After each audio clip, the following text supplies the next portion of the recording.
was sitting eating my cereal in this huge house. I packed my bin bag and drove back to my nana's. I had a house sitting in 80 acres.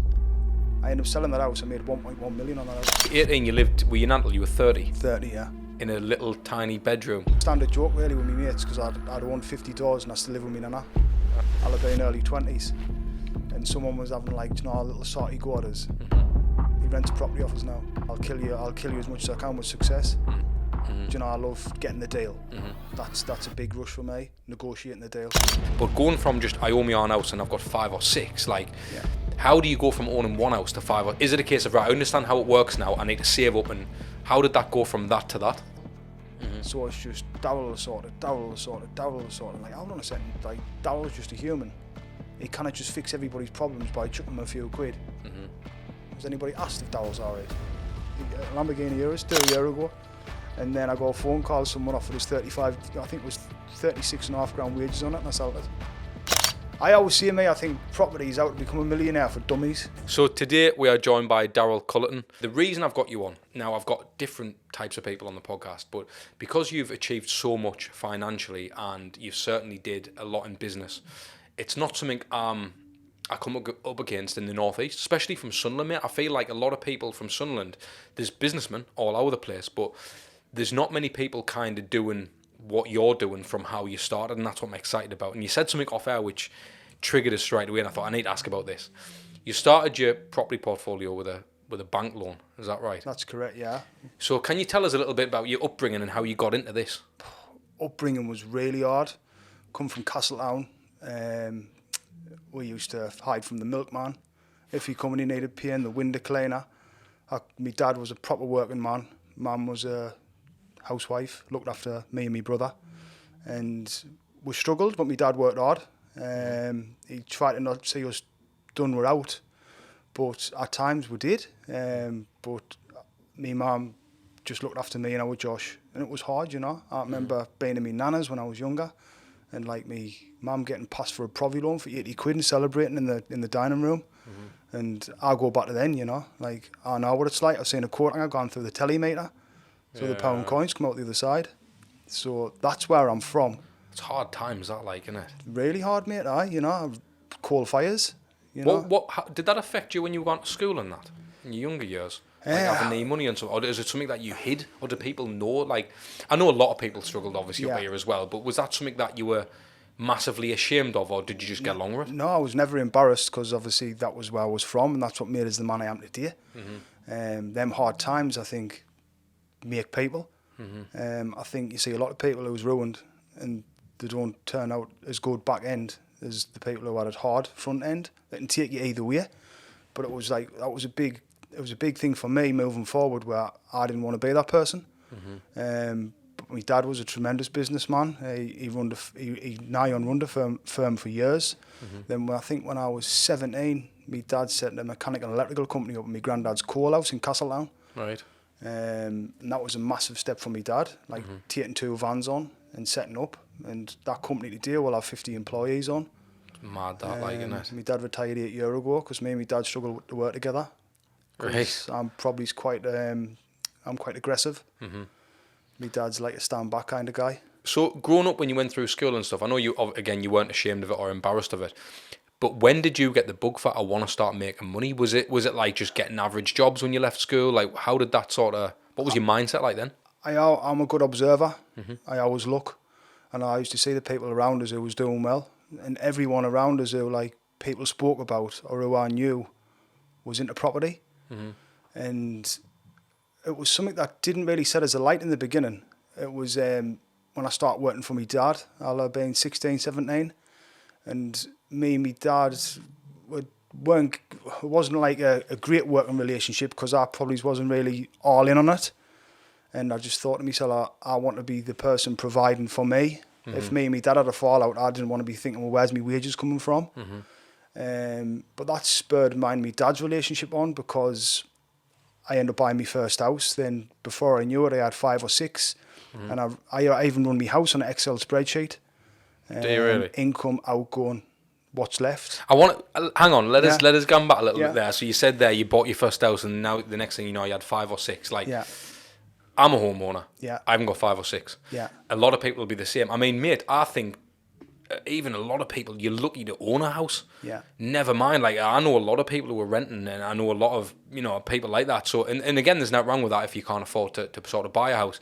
But going from just, I own my own house and I've got 5 or 6, like, how do you go from owning one house to 5? Or is it a case of, right, I understand how it works now, I need to save up, and how did that go from that to that? Yo, what's happening, people? If you are liking the episode so far, make sure you click the like button, hit the subscribe button, and also press the notification bell so you don't miss another episode. In 2008, I wanted to move in my own house, and at the time you could get 100% mortgage. So I applied for a mortgage through Lloyd's TSB, and I bought a house in South Hilton on a new estate.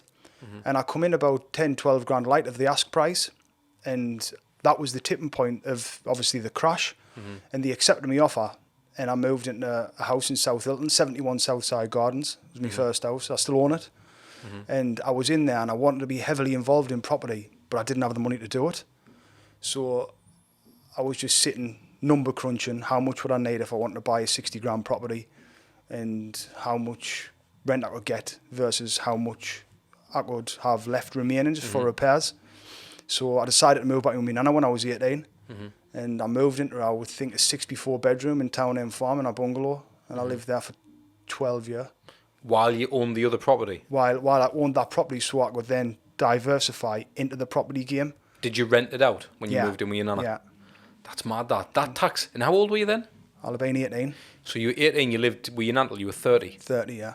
In a little tiny bedroom. Tiny. Mate, right, so first things first, I think that tax, that's very humble, like, to put yourself in a position where you're doing that. What was it like?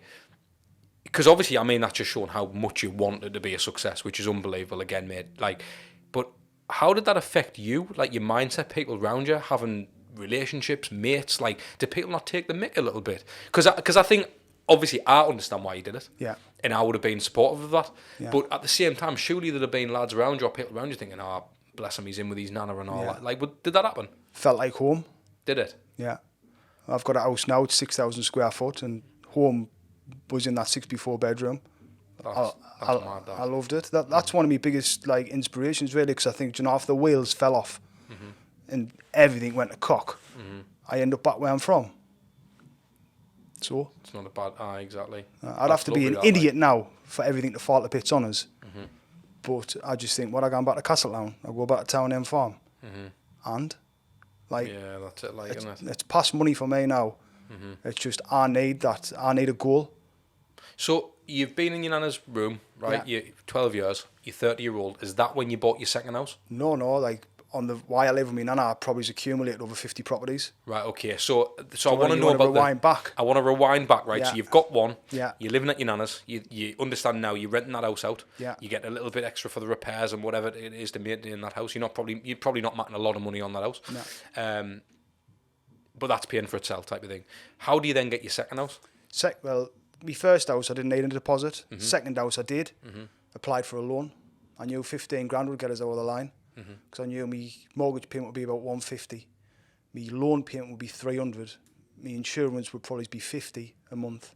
And I knew my rent would be 600. So it'd give us a little bit wiggle room just in case I needed to make a repair.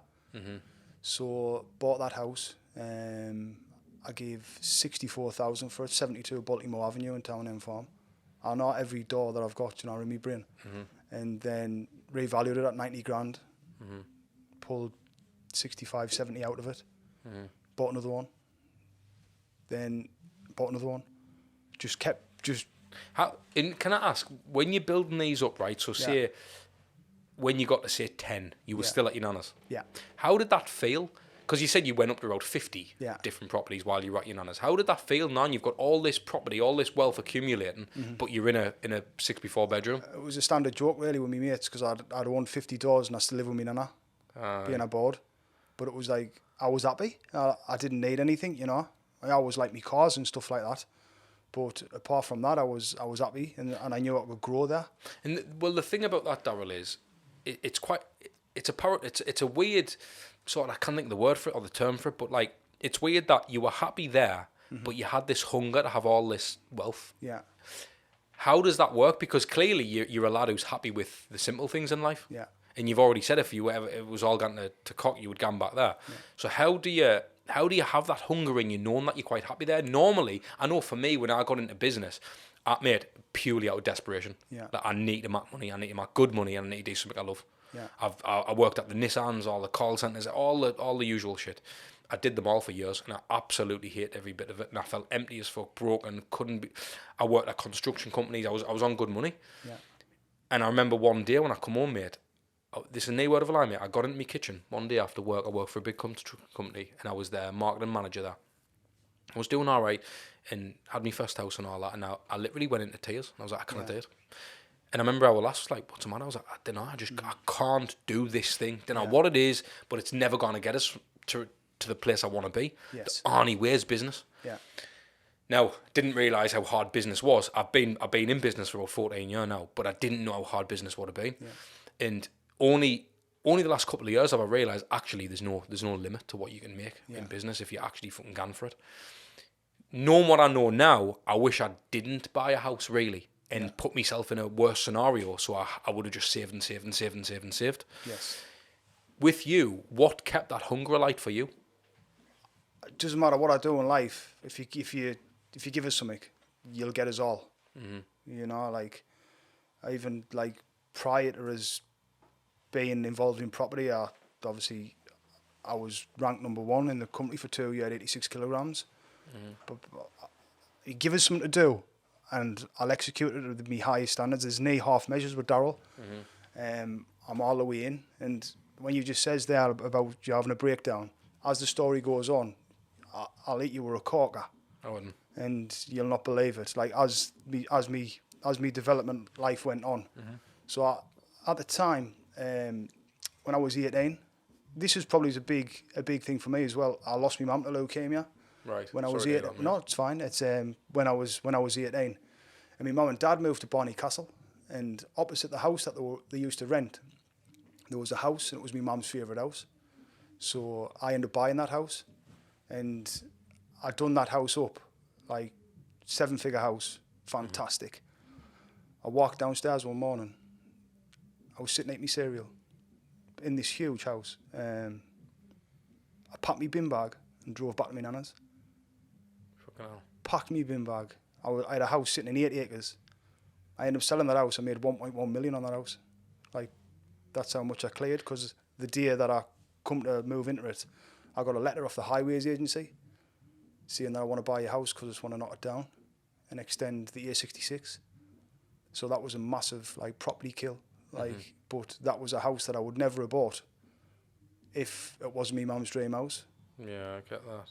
But it was funny because I went to buy the house 8 months prior, and I offered the seller 450 grand for the house. I'd watched it reduce for over 3 years from $1 million down to gone to auction at $500,000. And I thought, it's getting a little bit near my stratosphere, this. I could have this. So I arranged to have a coffee with the woman who was selling it. Mm-hmm. So I went in and said, and I'm always straight when I come in to see you. I said, I'll give you 450 grand for it. It was September at the time, but I can't pay you till March. Now, 6 months now in the property world, that's a fast sale. Mm-hmm. Being offered more, not interested. I ain't bother. So 8 months goes by, walking through Trimden Street B&Q, phone rings. Hi Darryl, it's Charlton's estate agency. You've been successful on your offer. Says, my circumstances have changed dramatically since I put that offer in. Mm-hmm. If you want to sell it, I'll give you 300 grand for it. I'll complete in 6 weeks. Put the phone down thinking there's no chance they're taking this. I will sell you it. 300 grand. Mental that. So I end up buying it, then I sell it 2.5 years later for 1.5 million. How does it feel when you make profit like that? Do you know the initial phone call? Mm-hmm. I remember the time I was at Northumberland, I was walking, because I had like a mediator negotiating the deal for us, mm-hmm. which killed us, because I want to negotiate the deal. Mm-hmm. Initially, fantastic, but all I thought about was investing in more property. Mm-hmm. But I do a lot of business with a guy who's like next level. If you saw him walk past us now, you think we're stepdaughter. Like, he would try and grab a free pork pie wherever he went, you know. And he says, Daz, he says, you know, when you make your first million, he says, how do you think you'll feel? I says, oh, absolutely outstanding. He says, you know what you'll see? So. And I went, don't think so, mate. I'm knee sliding. I'm shadow boxing. I'm blowing raspberries, man. This is going to be absolutely next level. And he says, Daz, how did you feel after you sold that house? This was 4 or 5 years ago. This is exactly what he says to us. And that's not being cocky. Yeah. Like, I didn't feel any void inside of me that was going to, like, cut, like, what I thought it was going to do to us. It was just, like, it wasn't even, like, a massive amount of money. Like, wow, I've hit the jackpot here. I can buy more property. I can do X, I can do Y, I can do Z. But, like, it's all about, one of my biggest things in life, I'm all about the destination. I struggle with the journey. And I've never really, it's only been these last couple of months where I've been recognised by other people, like through getting like articles up in the local paper, and I'm not on social media. I just keep my head down and I just keep moving forward. But it's like, it's only now that I actually stop, look and listen and see where I'm at and think like, aye, nice one. That's good. I think it's important, mate, that you should take a step back and go and actually look what I've achieved. Yeah. I remember, I've just said it on the last podcast, mate, and I remember filming ringside Floyd Mayweather and thinking, well, what else do I do now? Yeah. Can I film any other boxer? But can I film any other athlete? Yeah. Done the best ever, arguably. And then I remember coming back to Sunderland. I was driving back from Wembley, and thinking, I said to me mate in the car, he was driving. I said, mate, I don't know what to do now. I felt like a bit low. I thought, this is fucking weird. This. I thought everything's great now. I kind of got what I want. I'm not a greedy bloke. I've never been. I just want it. I'm big on milestones and hitting things. And if I want to hit a goal, I want to hit a fucking goal. Yeah. And I was like, and I thought I'd never. And it, like I've just said there, I'm not a greedy bloke, and I still aren't. But I thought once I do that, it'll be sound. Yeah. Now, then I was like, now what? Yeah. More. It's fucking crazy. It doesn't leave you. It's an addiction, isn't it? Aye, and it's quite scary, mate. And only now, my business has allowed me to start this podcast. I make no money out of doing this podcast, mate. Purely do it for now. But I've always had a good network of people around us. So in terms of, I've always known mad people. Yeah. And I've always thought, if I know these people, why not have a conversation with them and we'll record it? Because Yeah. one day I might want to look back at that, or my daughter will, or something like that. And I think there's a lot of people who've got unbelievable stories, mate. And I feel like, when's the last time you put your phone down and talk to someone, regardless? And when it's someone who you didn't know, like me and you, it's weird because you come out with stuff where you think, fucking hell, actually, I did that. That was me. That was fucking mint. And that's what I love, like, because I don't say this to me normal mates, because it's like, well, they know what I get up to. So it's nice to have the conversations like this, mate. And I think especially with you achieving what you'd achieved, and when you said when you got the million, what arcs back to for me though is like, you're a lad from Castletown. Did you ever get to think, I'm just gonna fucking spunk load of money on stupid shit? Or was it because you said there, right, okay, I can buy more stuff, I can buy more property. Yeah. You've always been in that gear, I can just get more. But what does it matter if you're not enjoying it? I think it's not the case of not enjoying it. I love the sale. Do you know, I love getting the deal. That's a big rush for me, negotiating the deal. Right, I see. I lose a little bit of a buzz now when I do the renovations. I'll just get a team in to renovate, then I enjoy the refinance. You know, what's the valuation going to be? Yeah, of course. So it's like a dopamine hit, isn't it? So why'd you get the mediator? You've got to when you're dealing with like certain clients. Right, like, I see. I was dealing with the highways agency, so right, I'm with you. Darryl Cullerton from Castletown. Even though I stood in like the house had an orchard, and I stood in the orchard with a guy who I was gonna, and I just basically says where I was at. But it's clever how they structure the deal. They'll give you a house price sale, they'll give you a blight claim, they'll give you stamp duty to the equivalent of what they were going to buy the house off you. So it's just add-ons. So they get you to somewhere near. But then it got to a point where if I didn't, on the last bid I got, if I didn't take it, I was going to court. And if I lost in court, I would have lost 95 grand, and I went back the first offer that they give us. So like that was just, well, I need to move on to other stuff now. I need to get going. But probably jumping back when I says I was buying properties at the time, probably one of the biggest turning points for me was I bought a news agency in Castletown. This was my first commercial venture. Give 55 grand for it. And I spent 35 on it. I turned downstairs into a hair salon, and I turned upstairs into 2 flats. And I went, what? I was getting 3 doors there. For the price of one. For the price of one. You've been missing a trick here, Darryl. Even though at the time I was making 200-300 quid a door. Yeah. Hold on. I'm making 1,500 quid a month now. I'm not making 500 quid on the same sort of revenue the same sort of costs I was putting into a residential. So why doesn't everyone go for commercial over residential? Harder to buy, Mm-hmm. bigger deposits, mortgage rates a little bit more spicy. Mm-hmm. But that was a big turning point for me, that. I think I went on a rampage after that. I think I bought about 15 shops with flats upstairs. I did, How old were you then? I'll have been late 20s. Went to fuck around. I did, because I just thought, well, I'm getting 3 bites of the cherry Yeah, here. of course. You're So gonna, if I can get a bed sitting and get a flat and I can get a downstairs, I can get a... What did you do when you moved out, you nanas? I was an electrician by trade. Did you buy yourself a nice house then? No. No. I bought that house in Barnard Castle. Right, okay. I'm with That'll you. have been when I'll have been 30 at the time. Mm-hmm. And then, Can I ask you, because again, I mean, you'll have a circle now where you'll know a lot of wealthy people. Yeah. You've gone through different circles and you start mixing with different people. But as you were growing up, I'm assuming all your friends weren't making money like you, or they were doing their own thing, should we say. Did you ever experience any jealousy or people change towards you? I used to find phenomenal, do you know, people who work on the roads? Mm-hmm. They were all on 30 quid an hour. Mm-hmm. No, you're not. Just because, and I always remember I was in the Super Snooker one day in Castletown. I'll have been early 20s. And someone was having, like, you know, a little sorty quarters. Mm-hmm. He rents property off us now. Really? Aye. Like, that's my, I'm not going to retaliate. Yeah. I'll kill you as much as I can with success. Mm-hmm. Mm-hmm. So you pay me, obviously I'm your landlord now.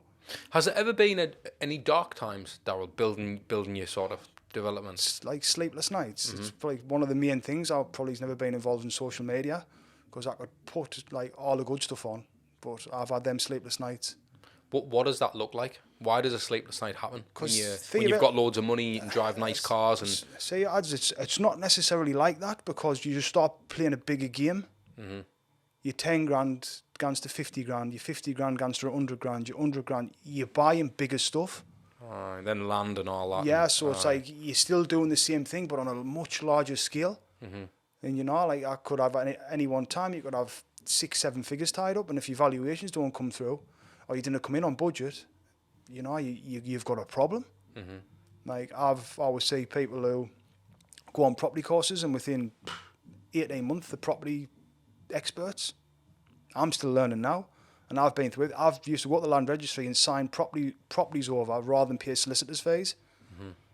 I do the TR1s, the ID ones, the ID2s. Have you ever been tempted on bringing your own course out?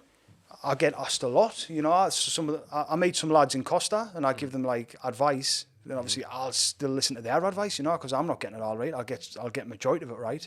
Because I suppose you're the perfect person to be a consultant in this industry, and I know there's a lot of lads who are charging 10-15 grand a month just on holding people's hands in the property. Like I know them personally who do that. Yeah. So is that not more yield than a property? Do you know what I mean? Like. Yeah. Is that not something you'd think about going down? I'm just asking. No, 100%. It's something that I have spoke about, but it's probably something that I'm at a point now in my property career where like the residential stuff doesn't really turn us on anymore. Like it's got to be big.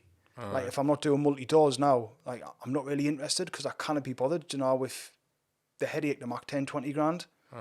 Like I lose a lot of time. Like I'd rather be buying a commercial building and putting 20 apartments in it than doing a single resi in Hilton Castle, Town End Farm, Red House. Just you do like I know what works for me. You know, I've been through the bottom end of the food chain and property, bed sits, flats, dealing with universal credit, like every headache you can think of I've had, like Section 21s, MB5 forms. I can do them in my sleep because it's something that I've come up against, and it's things that I've had to deal with. You know.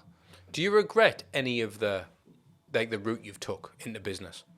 Do you think you wish you did it a different way? I think if I'd went fully property, I think I could have been frightening where I am now. Aye. I think I could have been in a colossal position. What would you have done differently? Not so much done it differently, but if I'd just been like fully in on property, I think I could have doubled or trebled where I'm sitting now. But obviously, it will also run a family business outside of, and I wouldn't be there. I wouldn't be where I am today without the family business. Is that the electrical stuff? Yeah, it's like a facilities management company now because we've grown it into like a building maintenance company. So obviously, I love that as well with the lads, but I know like my true passion's property. So what's the reason you didn't go all in? Because if you're racking up 50 doors Yeah. while you're in your 20s, which no one really does, it's very rare that you hear people who do that. I mean, again, you'll probably know people who've done that, but why didn't you go all in? Because all the signs were there.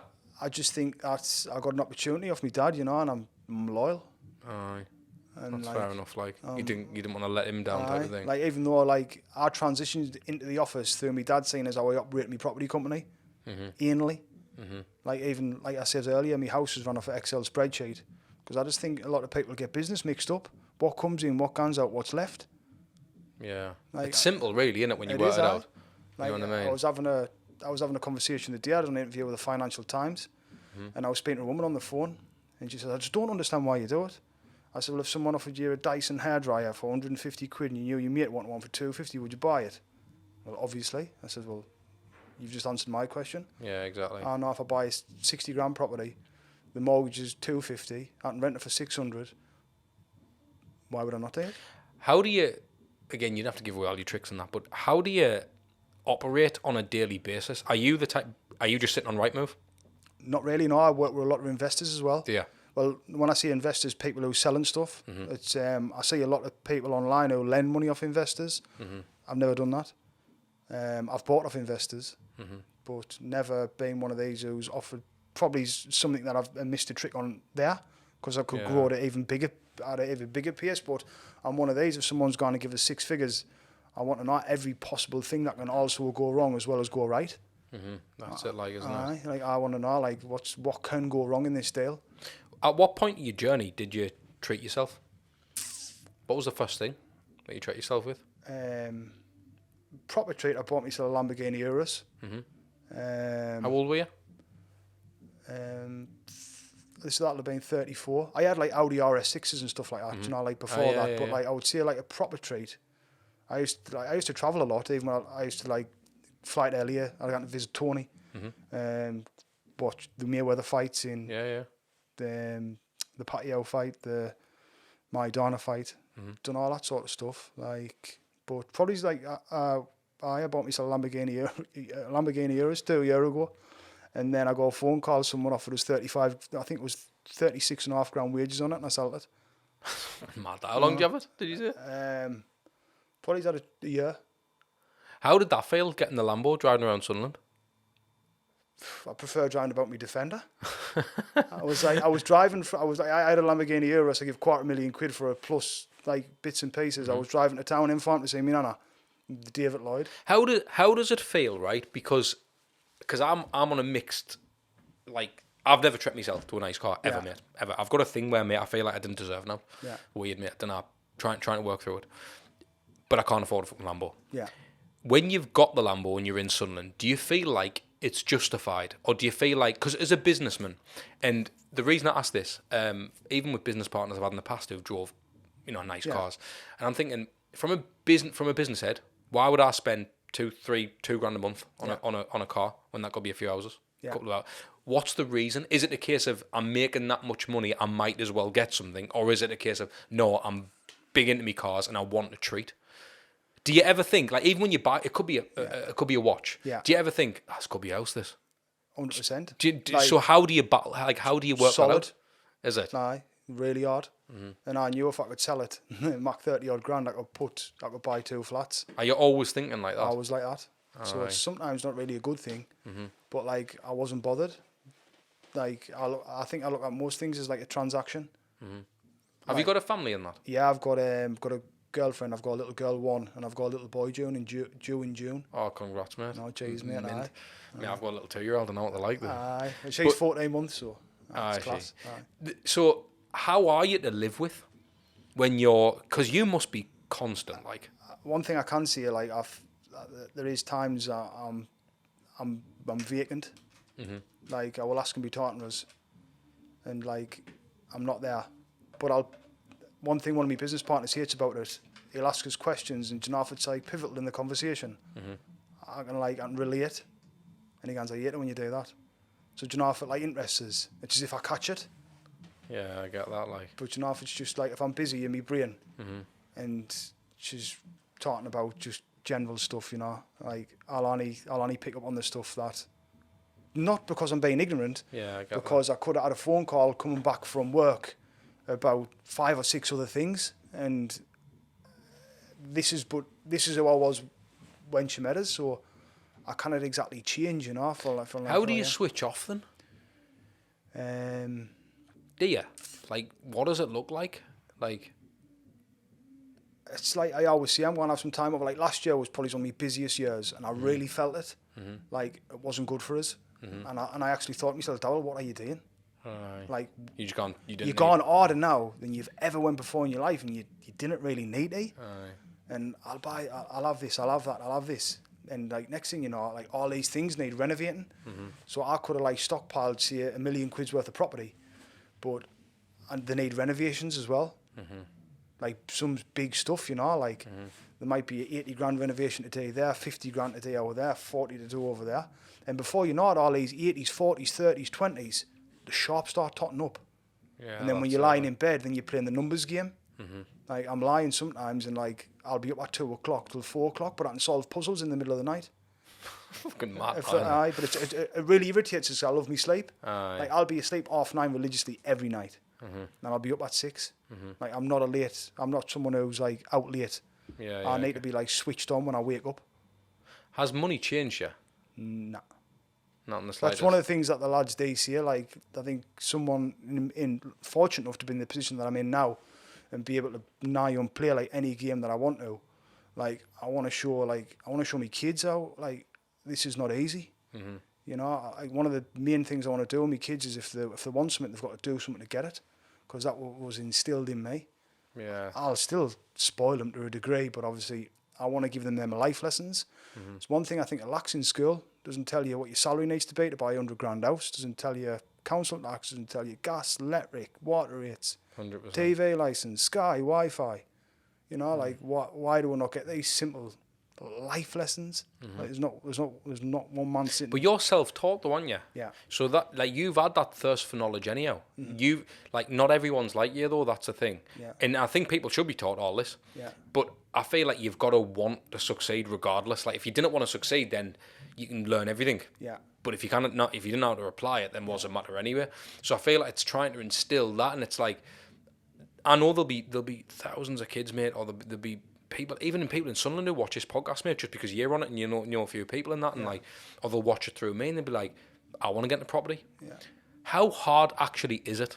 Because the way you've said it, I've basically just saved up and just bought a load of houses. You and I know there's a lot of slog going into that. How hard is it? Would you advise someone getting into property, even now?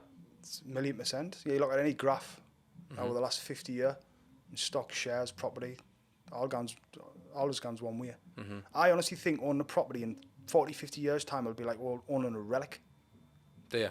I honestly think the big corporations is squeezing us, so we'll all rent. Yeah. That's my view. I could be wrong, but I just feel like which way it's gone, the cost of living, mortgages, like people kind of like, but people still find money, you know, to do it. But where's the money coming from?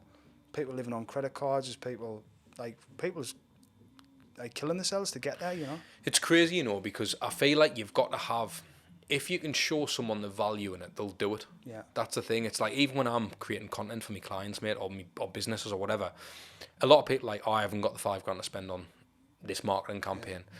Once you can show them what it can do, they'll find the £5,000. Yeah. And it's crazy because I feel like that's the same in property. Like if someone said to me, Ads, if you haven't got 50 grand on you, but if you can give us 50 grand, you can turn it to 100. Yeah. You'd get the 50 grand, wouldn't you? Yeah.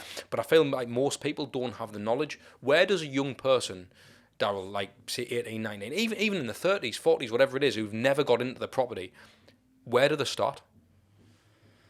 I got asked this question the other day, and I think it's a simple.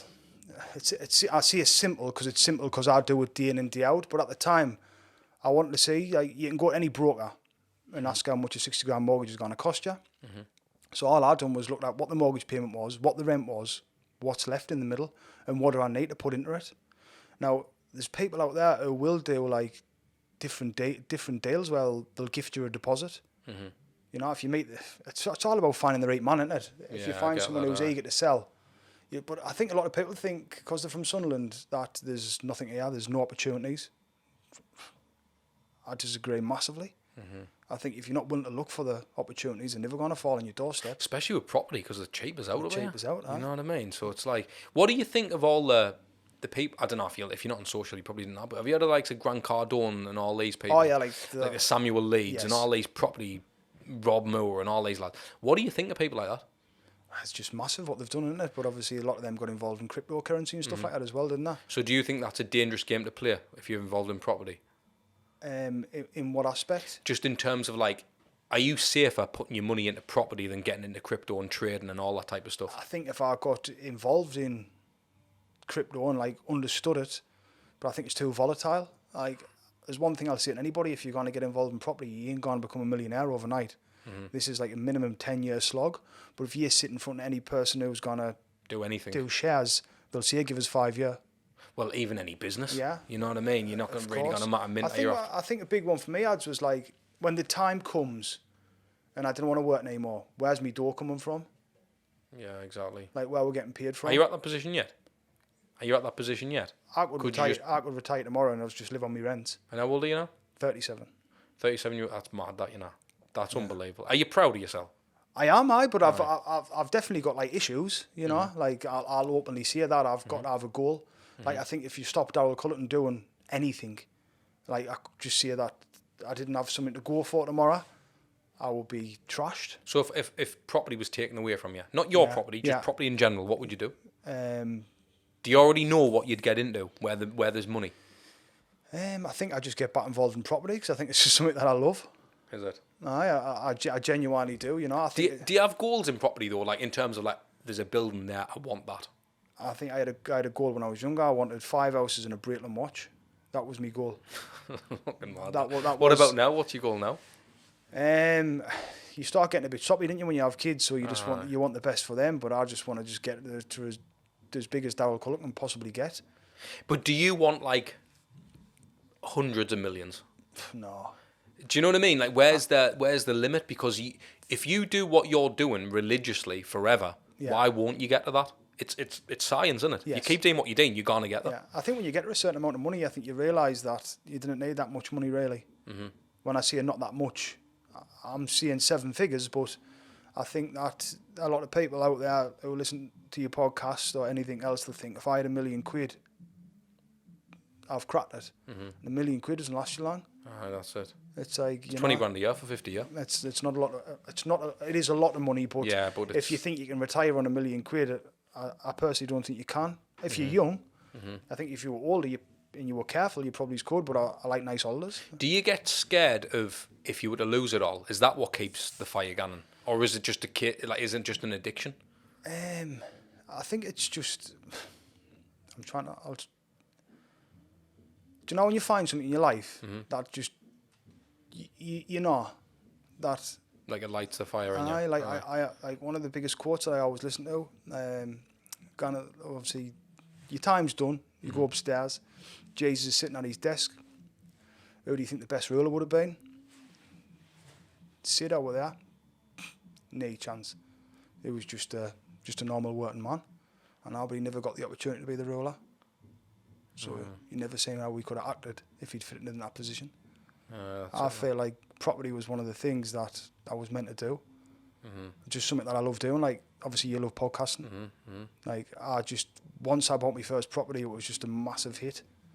Like a dopamine hit, really, you know. Like, do you still get the same hit though? Yeah, the sale's the big thing for me now. Not getting the deal done. Aye. But you could sell a bag of potatoes and you probably get the same. Oh, definitely, aye. Do you know what I mean? That's the difference with you over than just. I don't think you're just a property investor. I think you're a salesman. Yeah. Do you know what I mean? I'm a people's person. I get on well with people, but I think you've got to, just in any trade.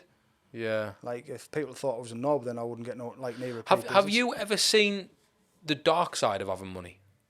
Or being successful? Like, do you feel like people gravitate towards you? Do you feel like people come to you to try and solve their problems? Do you think there's anything like that where they're like, well, our Darryl sort? Even family, is any of that, or is it like really bad? Is it like Darryl's got the answer to everything? Like, so how do you feel with that? Are you like not out to do with me, or do you feel obliged to do it? I think sometimes they think because you're like on this elevated position, you're impenetrable. So it's just Darryl sort of. And like, hold on a second, like Darryl's just a human. he cannot just fix everybody's problems by chucking them a few quid. And like, Darryl will be all right, Darryl will be all right. Well, has anybody asked if Darryl's all right? Because like, it ain't all sunshine and rainbows over here, you know. Like, I'm happy if I have like 3 good days of the week.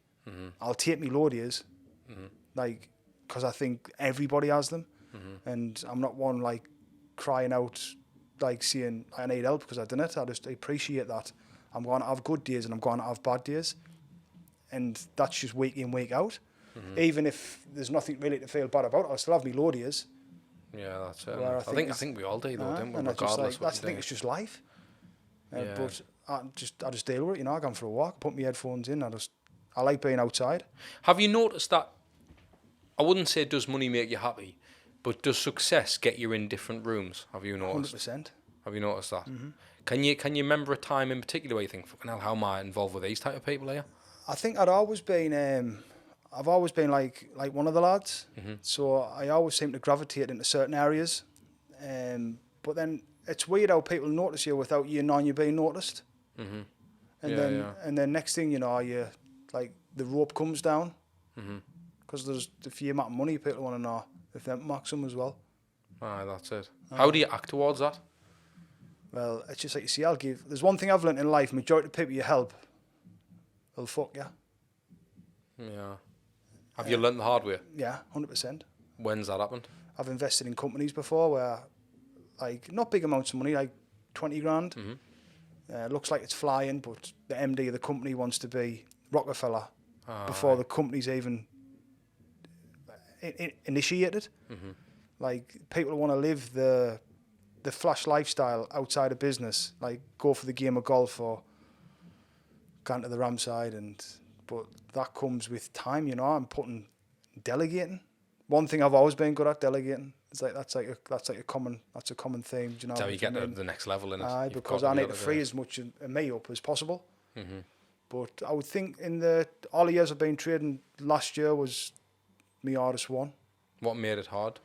Just to delegate? Bought too much. Right, I see. Like, I was the victim of my own success. Like, do you want this? I'll have it. Do you want this? I'll have it. Do you want this? I'll have it. Are you at that position now where things are getting offered to you? Yeah. Aye. Yeah. So even estate agents? Darryl, do you want this? Just come on the market? You get before... Not that you're as bothered about the resis as much. But before it comes on the market, aye. Are you interested in this? But then, is the price spicy? 9 times out of 10 it is. But sometimes it's not. Majority of my stuff comes from investors buying off investors. See, for me, right, it's probably me on, because I know there's ways to do it, but if I wanted to go down your path, right, and I was like, right, I want to try and aim for 10 houses next year, that's what I want to do, I want to gun for it. I feel like, well, what chance have I got? There's people like you in with the estate agents and everyone. Like, I'm never going to get a good deal compared to you. You're always going to get there first. Is that true or not? I think 80% of the stuff you see on Rightmove's when past an investor before it's hit Rightmove. Aye. So really, it's like, if they're not buying it. Like, I'm living proof. I've bought off Rightmove. So, like, that investor, like, it might go past an investor, it just mightn't be their cup of tea. So, and again, there's enough for everyone to eat in there, but like, what type of things should someone do? Like, is there anything where you think that's a good technique? If you use that, you want to get into property, I would do a bit of that.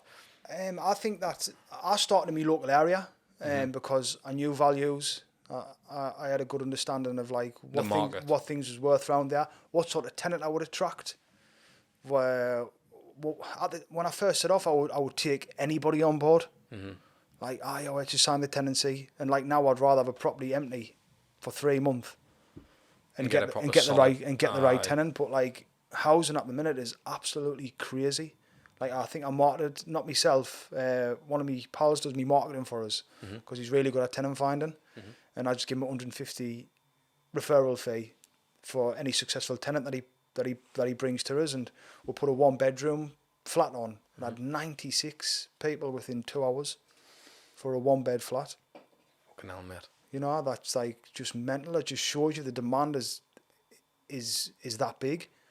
But a lot of your big players, they're quite savvy in how they orchestrate property. They'll not be touching your residential stuff. There's a thing now that I'm heavily involved in, is where you might see a commercial building. It's been on the market for 2 years. Never had no bite. Someone's desperate to sell, they're paying business rates on it. So then your approach, you can have a look at it. I understand how many apartments I could turn this commercial building into. And then I would generally make an offer subject to planning being passed. Mm-hmm. So this is where like your property dynamics can shift massively. Mm-hmm. Just a little example, just along the road, I paid, this was a cock-up. Mm-hmm. Commercial building, I'm having it. Mm-hmm. So I give it 160 grand for it. Need planning. Worst thing I ever done. Stuck with that mess. 3 years in May, I've owned that building and I've only just getting planning permission passed. But jumping back, what I should have done is, I'll give you 200 for the building once planning's been passed. And I want a stopgap of 4 to 6 months before I pay you. So you might have a few individuals out there, ads, who's not involved in property, but they'll go and put an offer in on a commercial premises subject to planning being passed. Mm-hmm. So once planning's passed, you might have planning passed for 20 apartments.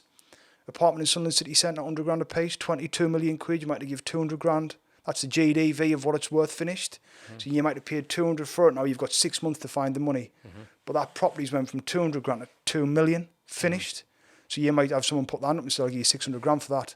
The only thing you've done is paid for your architect's fees. Aye, I'm with you, aye. So you might have... Being clever, innit, really? Giving yourself the best chance. Your big lads, that's what they're doing. That's the kind of thing that I'm into now, you know, like... And do you think the smaller lads don't do that because they're inexperienced or just didn't have the money to gun for them type of things? 9 times out of 10, you've probably got to knock on 10 doors to get an answer on one. But someone will bite if it's been empty for that long. Because I always think you probably know the building, mate. There's a building in Docks International. Yeah. It's the main one on the corner. 3 million quid. Aye. And I always look at that rate and I go, fucking hell, imagine having my offices there with me big fucking stuff on the front. I've got like a vision in my head and I think it's still there, still for sale. I'm sure it's been for sale for years, mate. Yeah. I'm like, why hasn't anyone took that? So what is the reason when something's left alone? Is it because there's normally... It's like if you see a property for rent on the market or to buy, and you think, fucking hell, let's keep getting reduced. Mm-hmm. That's been on the market for 2 years. Would you avoid it completely or go, I can be the one to sort this out? I've done deals in Costa where I handshake, I haven't even viewed the property. Mad that. But is that because you're at a level though where you can? No, you're not going to do that, are you? No, because when I was younger, obviously, the other people, I was naivety really. Mm-hmm. I'm sitting up with some big players here. Oh, wait, Darryl, you're the man. You coming through? I'll give you these. So it's like an ego thing and all. Aye, all right, and I'll have it. I'll have it. I bought 9 in Castletown, then I didn't view them, all on the same street. Fucking hell. But at the time, it was I do a lot. That was early on in my property days, that, and the guy who I bought the 9 off, I still work with now. I could ring him now and say I've got something on the OT. I need £1 million tomorrow. It'll be in my bank tomorrow. It's funny because, especially in your journey, mate, in your career and everything you've done and achieved, it's unbelievable. Do you ever look at other people and now, because again, now you'll be looking at people who have got 500 houses or 1,000 houses and gone, or he's doing this on Airbnb, or he's doing... Do you ever think, that's where I want to... Like, I need to chase them now? Like, I'm only small potatoes compared to these. See, or do you not think like that? I didn't think like that. I'm in my own lane. Like, like I see it all the time. You know, service departments, the best thing since sliced bread, Airbnbs, I've done them. Mm-hmm. Like, they've got to be managed. Mm-hmm. You know, you've got heating, you're swallowing the utilities, you're paying your council tax. It's like, I see them all the time, you make $2,000 a month off this. I'd love to stand in front of someone and have like a dispute with them. Mm-hmm. You know, when I see people who sell it online, like, you've got to be booked out every night of the week. Hard work. Do you think there's a lot of smoke and mirrors in the stuff you see? Like, how do you buy a property without any money? That's it, mate. Like, who pays your solicitor's fees? Who pays your stamp duty? So what do you think about all them who are doing that? Because there's loads, isn't there, like, no money down house. I think it's the FOMO for the people who buy into it. Fear of missing out. That's fair enough. Like, I've never bought a property out. I might have something massively wrong in my world. You know, I might be missing a trick, but I don't know how you can buy a property with any cash, with nothing. I get that. Like, these people not pay legal fees. Like, what's the minimum someone needs? Because obviously you can, I don't know, for argument's sake, you get a house in Hendon for 30 grand. Are them like, you're never going to make any money on them. So just swerve them. But there are a lot of people who be like, but I only need $3,000 deposit. No, it's not the case, because it only this is where it differentiates from 50 grand and under. The market's selective of who'll lend you money. Right. Oh, okay. So you might not get it it's anyway. Probably easy. You speak to a lot of brokers, it's probably easier to get a £1 million deal over than it is to get a 30 grand deal over. Because there's now coming back for them.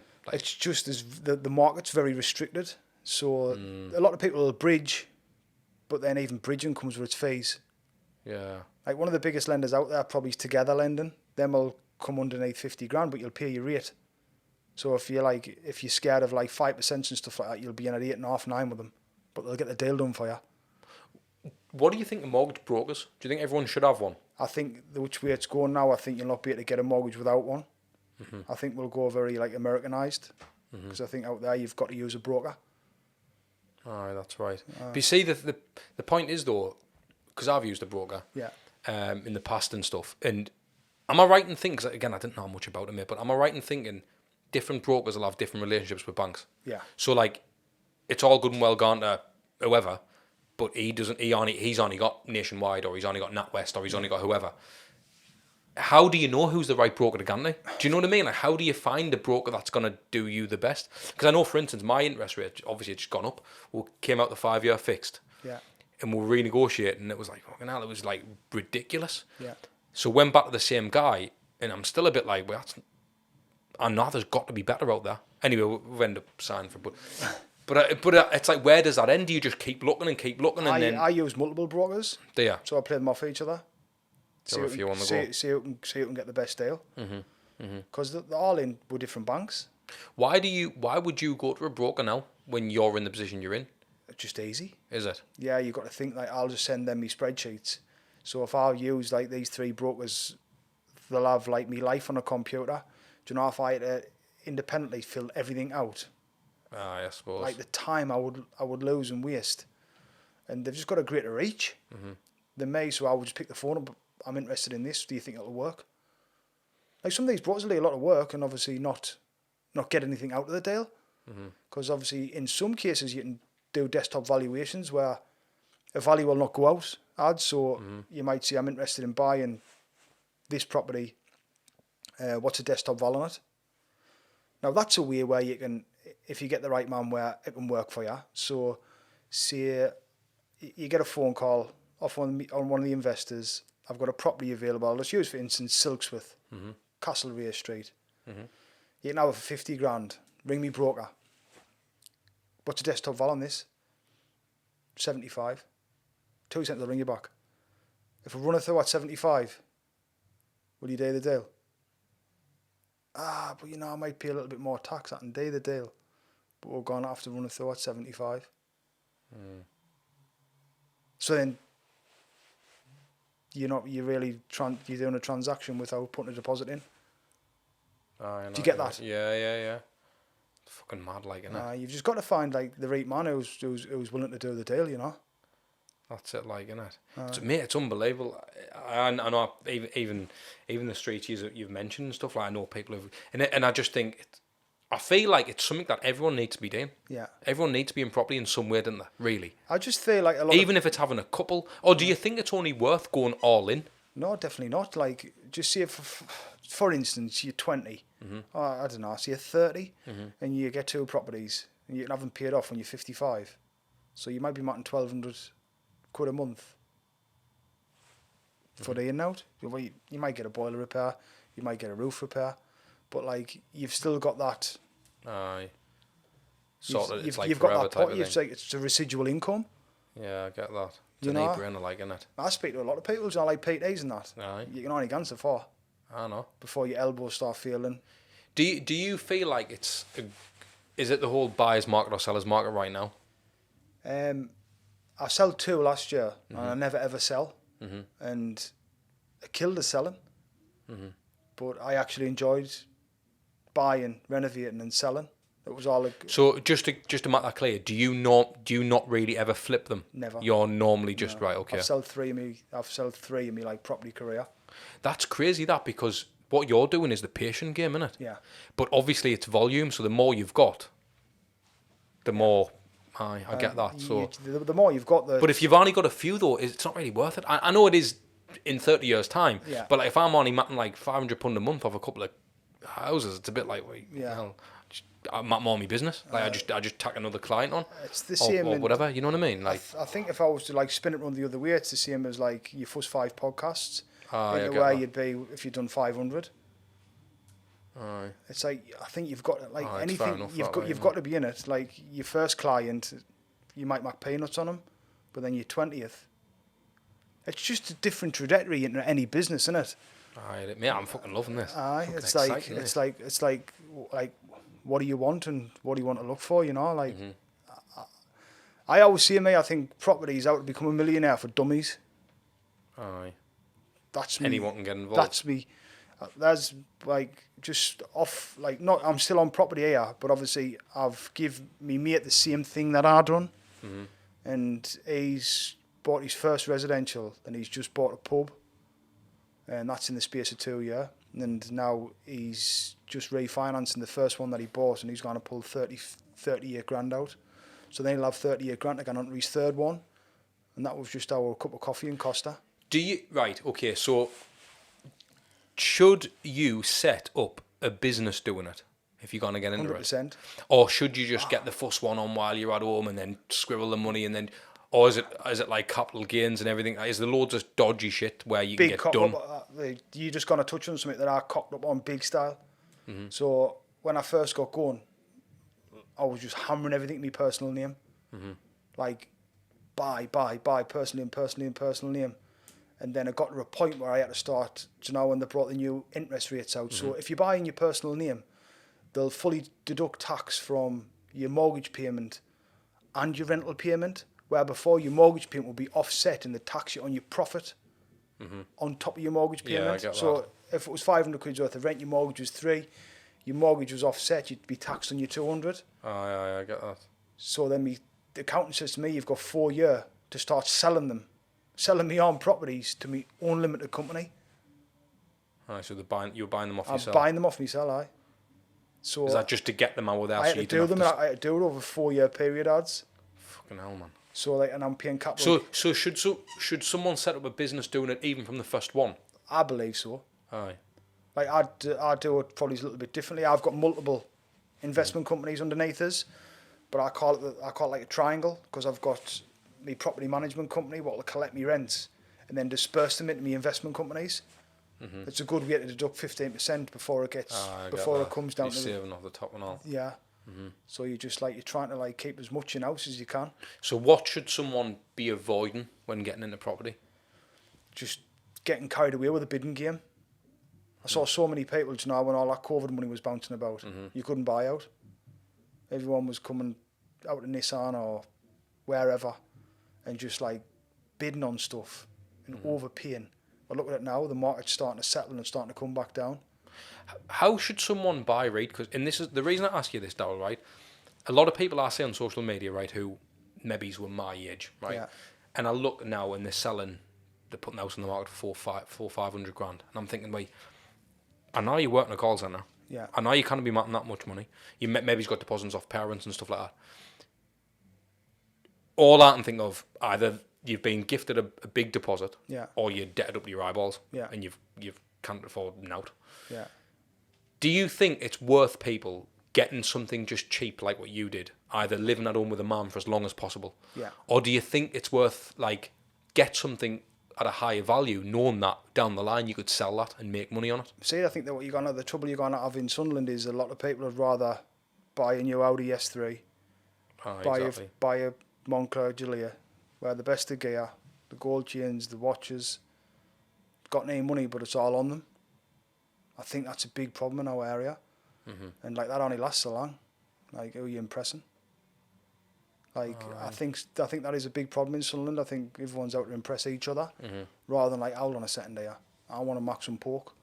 Yeah, exactly. I want to put my head down in 10 years' time, see who's still wearing who's still in the same lane. But if you're not willing to step out that lane to come into your own lane and execute, then like, let's be real here. Like, there's not many people in Sunderland that you can actually see as like done it. No, there's not. No. And like, there's a lot of people just still doing what everybody else has done. Like, I didn't want to be the king of Sunderland. No. I didn't want to be the king anywhere, but I want to be the best version of Darryl I can possibly be.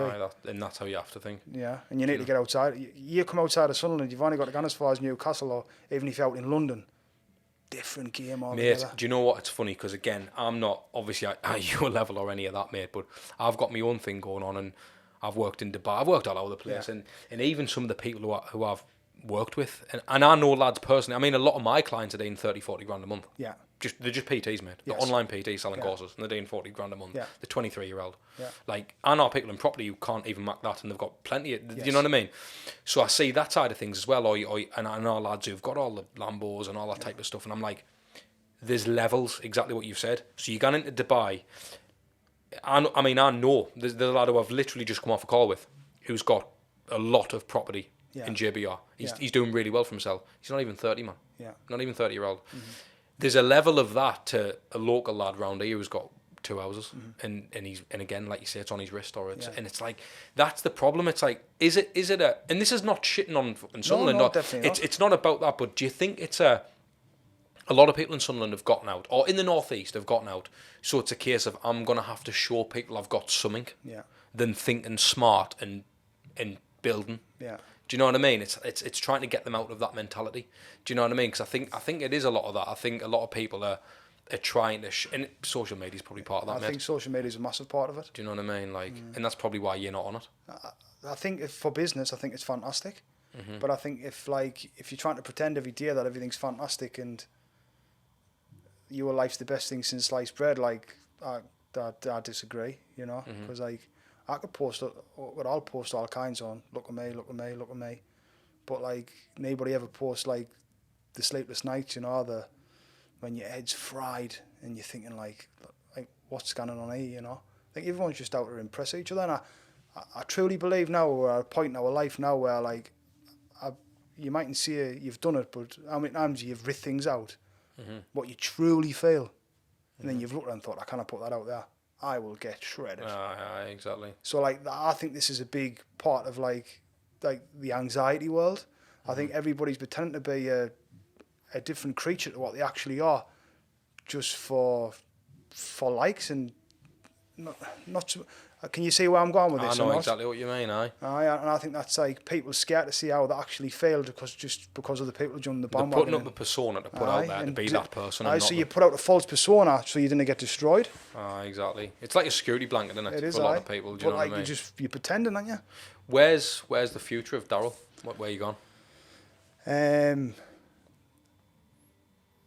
I've been thinking heavily about investing abroad, but need to really I've got some big things happening this year, to be fair. I'm trying to buy one a month, like a door a month, in any particular area, but mainly commercial.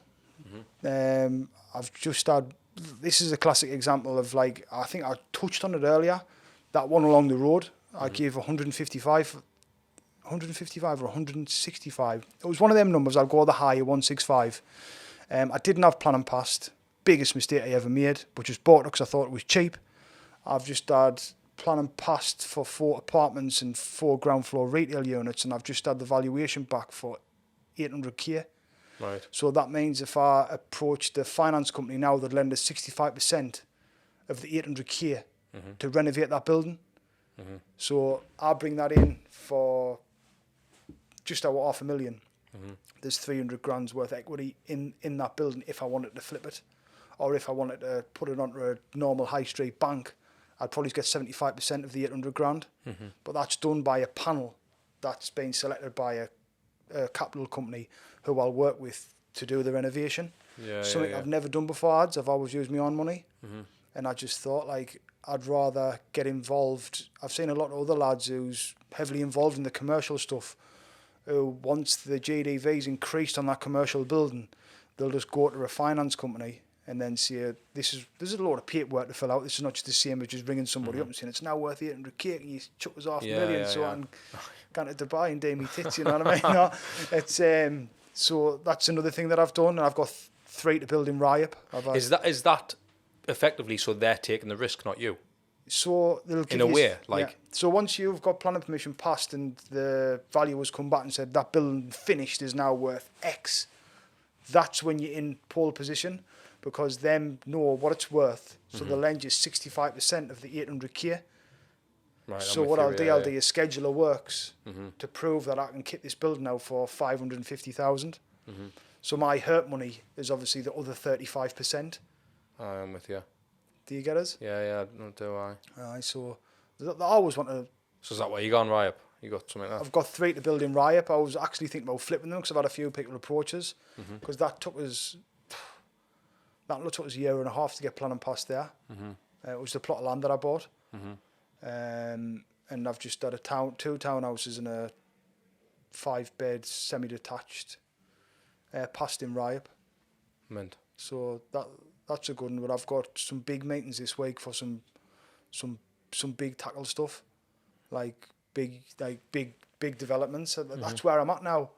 Like I'm not there yet. But this is the deals that I'm talking about. Which will get you to that. That'll get us to that point. But then you start thinking to yourself, do you know if I can get this planning permission passed here? I bought a big commercial unit and I've got 40 passed. Like, why not just be the middleman? Exactly. Like, why go into the stress of me building 40 apartments? Why not just get planning passed and just push? Is anyone interested in buying this with planning? And just tack yours. And just tack your bit and just move on to the next deal. And then you do that on a volume or a scale. Exactly, aye. You're not even doing the work at that, or the bulk of the work at that point. But the difference is, if you've got 40 apartments passed in Sunderland, which value at roughly 100, that development's now worth 4 million quid. You deliver that for 2. Your few $100,000 that you could flip in the middle could potentially, over a couple of years, be 2 million quid. Aye, that's it, like, isn't it? Wait. So it's a numbers game, really. Game, innit? Aye. And I suppose it's all about what you've got going on outside of that, and if it's worth. I think if you think it likes a numbers game, aye, of course it how is. many people's going to click the link? And of course. If you just get that one podcast that's just gone to the moon, that's then it. both everyone's on ads. It's fucking crazy, mate. It all leads to something else, though. That's why you've always got to be doing. I think you should definitely be on social media. Yeah. I think for what you're doing, but I suppose if you're not that way, then I get it, because you're going to get a lot of jealousy, a lot of that shit as well. But then it's up to you. You can curate what you want on there, so you didn't need to be posting Lamborghinis and all types of shit. You can't. It can be more of not a look at me. It can be like, you can do this as well. That's where the value is. Exactly. Like I'm not asked about like Darryl's life outside of property. If I could, but I've sat there loads of times, and like try to explain to people. Because one thing that see how I can offer, I didn't drink, very rare. But if I do, mate, I get hounded. Do you know how people pissed? Aye. Darryl, how do I do this? How do I do that? And do you know if they were actually listening? I'll give them all the time in the world. That's the thing, and that's one of the reasons why, like I say, mate, I do this for free. Yeah. And I'm in that position now because my business is at a level where I'm like, actually, do you know what? I can take a little bit of time to do this, because obviously you probably didn't see it as from a podcast point of view, but there's a lot of people who I want to do business with. Yeah. And it's very hard to do business with them if you didn't know them. Yeah. But once you sit them down for a podcast, you get to know them. Yeah. You know what I mean? So I've built a lot of great relationships off of this. And I've only been doing this a year. I've been doing my business for 5 years, but I've been in business in that game for 14 years. Yeah. So, but the podcasters give me the most leverage that I've ever had in my life, which is mental. And I've done some mad things in business. But it's weird, mate, just sitting down and having a conversation. And I always say to people, everyone should have a podcast. Yeah. Because honestly, mate, the amount of people, like, if I wanted to get in front of a guy who owns 500 gyms, I could get him tomorrow. I know I could, for a fact. Do you know what melted my brain? As soon as I walked through this door, how many doors is in this building? Aye. My cogs was ticking straight away. Aye. I was thinking, I didn't know if this is the kind of building where you come in, you just get the room for nothing.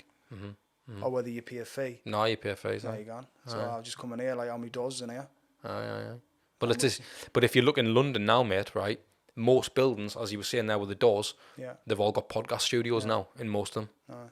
So as soon as I was at this door and I walked through the front door, and I saw what was inside of it. Obviously, I work with designers, interior designers. Yeah. You cannot switch off, can you? So the spot was there straight away. I was like, wait, what's this? What's going on here? Soundproof rooms. How many doors is in here? Small rooms. Twice 5x5. Boxes. You know, like that was my initial thought. As soon as I cannot switch off. I know, but that's you need to be like that to do what you're doing. Yeah, I cannot switch off. I'm always looking, like, if I'm abroad, where I will ask, I'm in the travel. I'm in the estate agents. Aye. No, like what's going on? Like how much is that worth? But like the one thing that I think's really safe with Sunderland is the properties. Do you know kids in London who's been buying high-end tackle? Mortgage rates now has been from 2 to 5%, 6%, 7%. Close your eyes, mind, because it's getting scary. Aye. You could tap me to 17, 18% in Sunderland, I'd still be mutton. Yeah, that's it. Like, and I even like opened a company called Lemons, like lemon property investments, because I used to call the houses I was buying lemons. aye. Just like cracking Aye. Aye. But like tap me to 10, 15%, I'm still matting money. I'm not matting a great deal, but I'm still washing my face. Whereas down there, it's like... I'm telling you now that if you want to be in the even market, 5%, you're under. You're knackered. if you want to be in the market for property, you'll see them come, mind. Over this next year or so, there'll be loads of people diving out. But I think if you're going to be buying £250,000 worth of property, like why? Like where's the money to be made in a £250,000 house? What's your mortgage going to be versus what your rent's going to be? Like I know if I walk into Hilton Castle, Castletown, Sunderland, buy something for 60, 70 grand, I chuck 15% in. I know I'm safe for my rent and I'm safe for my mortgage payment. If I was buying some of this big stuff and I was locked in at 2%, now all of a sudden the wheels has come off, I'm up to 6%, and I've got 20 million quid's worth of property and they're all chalked up at 75%. Good night, Vienna. That's it, like, innit? Aye. Darryl, it's been fucking mint having you on, No, mate. it's been I really really good. appreciate that, mate. You enjoyed it? I was being class. Cheers for your time, First mate. podcast, thanks very much, Chad. It's Legend, been mate. class. Thank you, buddy. Cheers, mate. Cheers, thanks. Perfect, mate.